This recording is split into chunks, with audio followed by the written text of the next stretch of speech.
for having me up here today. That was actually wonderful to have Aubrey introduce my talk. I now have a lot more things I can talk about, so that's great. So I must be getting old. I'm winded from having walked up 3 stairs. I'm in my 40s now. Hi everyone. It doesn't say it on my badge, but I actually come from Harvard Medical School. And I actually got tenure last year, which means now I can really speak my mind. And if the dean's watching this on the internet, forgive me. But what I want to say to you as a Harvard professor is that, and my thesis for today, this talk, is that aging is a disease and it is treatable. And I think we can do this within our lifetimes. And there are even clinical trials that are in progress that I'll talk about later, that are in progress right now, that have the potential to treat many different diseases at once. But I'm not standing up here, certainly as a Harvard professor. I don't think even tenure would allow me to survive saying we're going to live forever. I don't believe in that necessarily, not within my lifetime. But I do think Aubrey's right in saying that this is a question and a problem that most people ignore. If we have the first slide, have I got a clicker? Okay, these are my children. This is why I'm hoping to extend lifespan. I want them to have a great life, and I think that with the current technologies that I'm seeing come through the pike, and thanks to Aubrey, he's very gracious in saying that the company that I started is one of the leaders, this technology will allow certainly my children, if not ourselves, to lead vastly different lives than we saw in the 20th century. And they're very lucky for that. When I was in Australia, if you're wondering, my accent's Australian, when I was in Australia, I was a college student. I was like Aubrey. I was trying to shake up all what I thought were the zombies. We're all going to die. Do you know, this is really a real problem here. Do you not realize this? And they're like, yeah, just play your cards, deal it.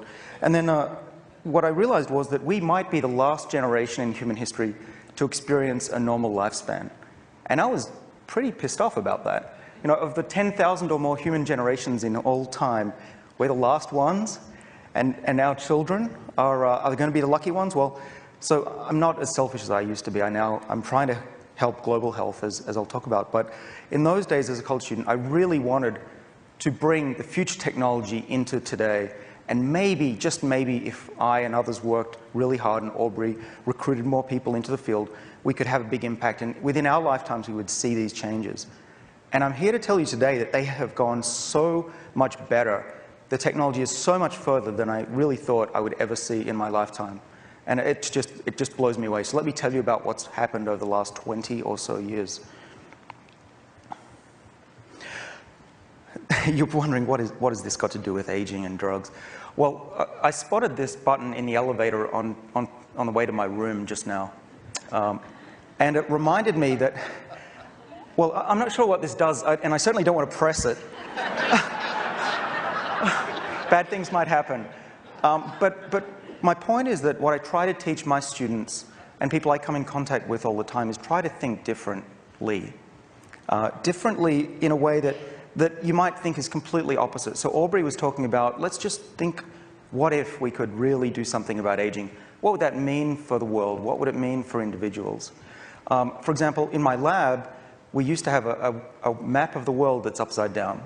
And I did that just trying to jog the minds of my students to think differently. And it's very hard to do. I think it may be very difficult, if not impossible, to teach. But I want to do a little experiment here in this room and see if I can maybe make a little headway into the aging field. So I think that Aubrey did a very good job, but I'm going to try a different tack, in case you're not convinced yet that aging is something worth working on. And I ask this question quite often. I ask medical students that I teach at Harvard, how many of you think that aging is a disease? And so let me ask you, do any of you think that aging is a disease? I have one hand. So that's more than I get at Harvard, so that's good. I like that. Now, let me define aging and disease for you. If you go to the Merck Manual of Geriatrics, which we use at Harvard, you open it up and it says, a disease is something that occurs over time that is deleterious and horrible, and it happens over time to less than half of the population. Okay? What is aging? Something that happens over time that's horrible, that happens to the majority of the population. Now that's a very strange cutoff, don't you think, between aging and disease. Let's try another switching of the map upside down. let's imagine that all the people in this room are taken to another planet. Okay, sounds weird, but just go with me. And on that planet, people live to be 300 years. It's possible, okay? Now, what would happen as collective individuals, as we started to get into our 80s, and if we're lucky into our 90s, we would get crippled. You know, we couldn't play tennis anymore. It would be horrible. And the people on that planet, they'd send their doctors over and they'd say, boy, look at that group of people. Don't go near them. You might catch what they have.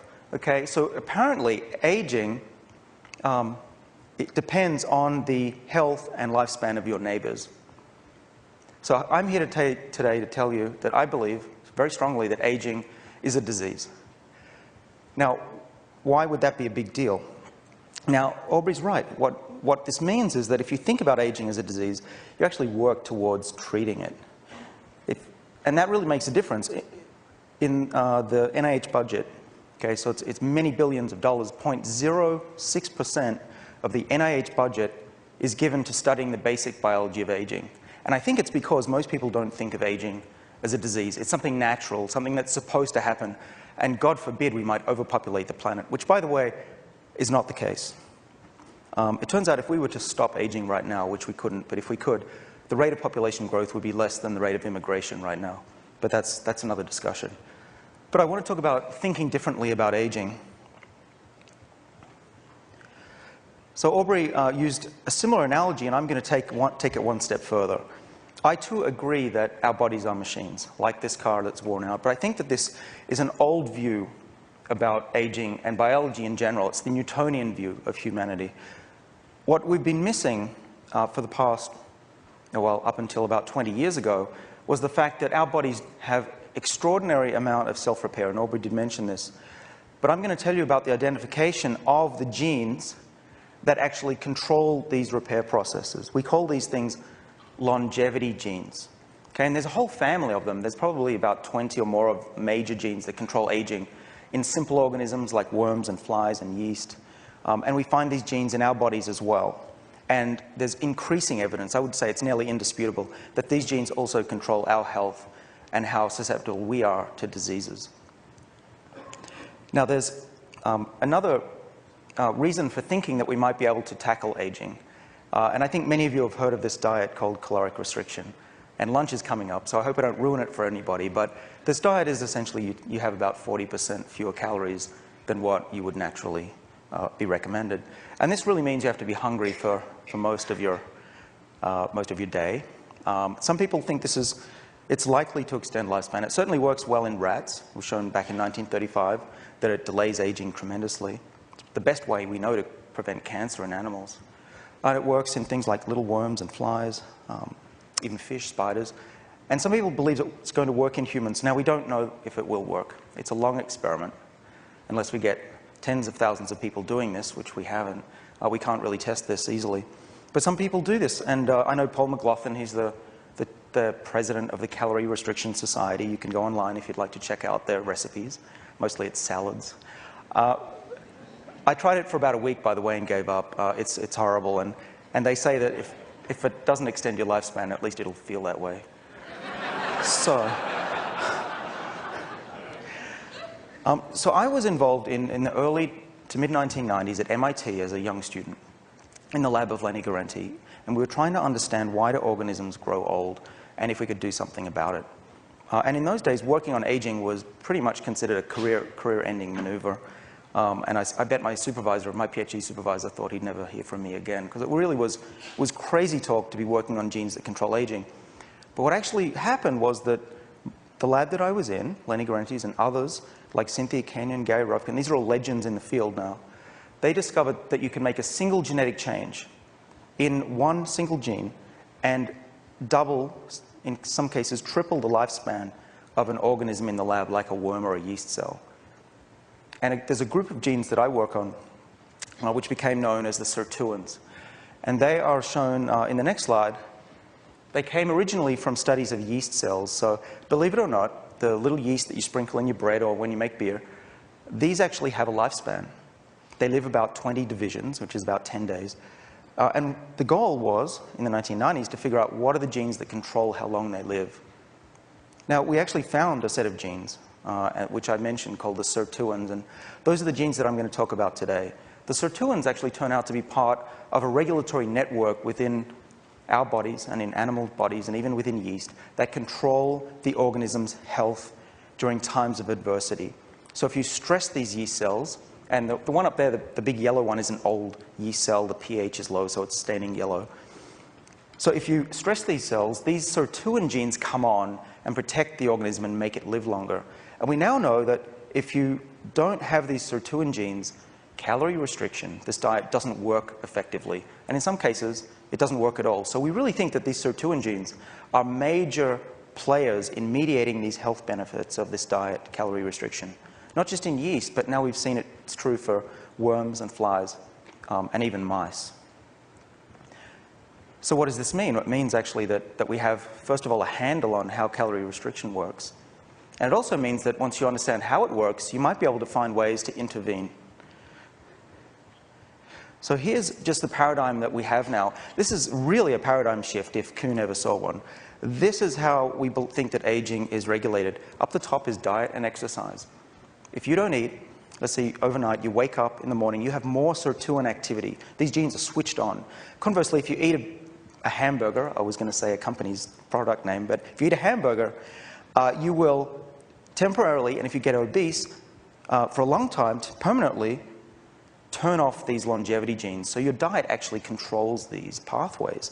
And our Western diet actually may be limiting our lifespan because of this. So really what we need to do is bring these genes up, activate them to bring us back to at least to a natural state, and maybe hyperactivate them to make us even healthier than we could ever be. And down the bottom you can see that the sirtuins are slowing down the causes of aging. Now what's great about this, and I've been called an anti-intellectual for saying this, but I'm still going to say it, we don't need to know the causes of aging to be able to slow it down. And the reason is that we just need to target those blue guys and get them to do the work. And they are much smarter than we are. They have been around more than 1 billion years, taking care of organisms originally in the bog. And we find them in all life forms, in bacteria, in plants, in humans. In fact, we believe that the molecules that plants make, which I'm going to talk about, they make these molecules and we ingest them and we get the benefits of those signaling molecules.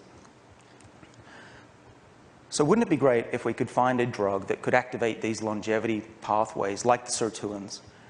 Finally, we had, at least in theory, a way of giving the benefits of diet and exercise without actually having to sweat or to go hungry. Sounds great, doesn't it?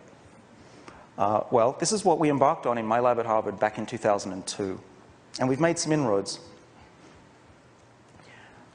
We found that we could activate one of the sirtuin molecules, called SIRT1, with a molecule that actually comes from red wine. Okay, I think all of you, if not most of you, will have heard of this molecule. Its name is Resveratrol. This is one of the 20 molecules that we found at Harvard. It gets a lot of press because it's in red wine, but there are other activators that come from the plant world, and plants make them when they're stressed out or they're starving.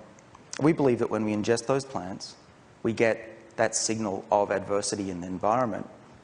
So we started feeding resveratrol. Let me show you. I made some models of resveratrol and some other molecules with my kids the other day. I'll show you one. Okay. So this is resveratrol. This is certainly not a life-size model. I did a back-of-the-envelope calculation that if this was the real size, the glass of wine would be about the size of San Diego. But it does exist. It's real. It's a white powder. And these are carbon atoms, and these are oxygens and hydrogens. And my kids had a great time. There was a lot of laughter when I said, "Kids, do you want to come help me paint my bowls?" They had a great... So I highly recommend this if you want to teach kids chemistry. So this is resveratrol. It actually, we believe, binds to the enzyme and activates it, which is something that's very rare in biology, actually, and it's still debated. But nevertheless, we fed this molecule to organisms like the yeast I showed you, and to little nematode worms that are about 1 millimeter long, to fruit flies. And without exception, they lived longer. And this lifespan extension required this gene, the sirtuin gene. And so we were very excited. That was when we had a paper in 2003 in Nature, and the sales of red wine for that month went up by 30%. So then, of course, once we looked at simple organisms, we wanted to know, what about mammals? What about something that's furry? And so with a collaborator at NIH, Rafa de Cabo, we started feeding resveratrol to about 500 mice and waited to see what would happen. I thought maybe they would die. I mean, resveratrol wasn't known to be very safe, wasn't known to be safe in those days. But what happened was really surprising. What we found was that these mice stayed as healthy and had the physiology of a lean mouse. Okay? I was hoping that maybe they'd be slightly fitter, or, I don't know, their coats would look nice and shiny or something, but it really did work. We looked at the physiology of these mice. We looked at their hearts, we looked at their livers, their eyes, their bones. As far as the pathologists that looked at these organs could tell, these mice on the drug were as healthy as the ones that were on the lean diet. And so these mice that I'm showing you, the one on the left is the one that's on a very lean diet, and the one in the middle is eating a high caloric, basically an American diet. And then the one on the right is still fat, but it's taking resveratrol in its food. And it turns out that this mouse is extremely healthy as a result. Now, based on the mouse studies, these are some of the predictions of the diseases that might be able to be tackled by activating these longevity sirtuin pathways. And there have been you could Google this or do a PubMed search. There are dozens and dozens of studies from around the world looking at not just resveratrol, but other activators of this pathway in things as different as neuroprotection to osteoporosis. I have a movie of what happened. This was unexpected, but Johann Olbricht in Switzerland fed resveratrol to his mice. And these were on a normal diet. And you can try and guess which is the mouse on resveratrol.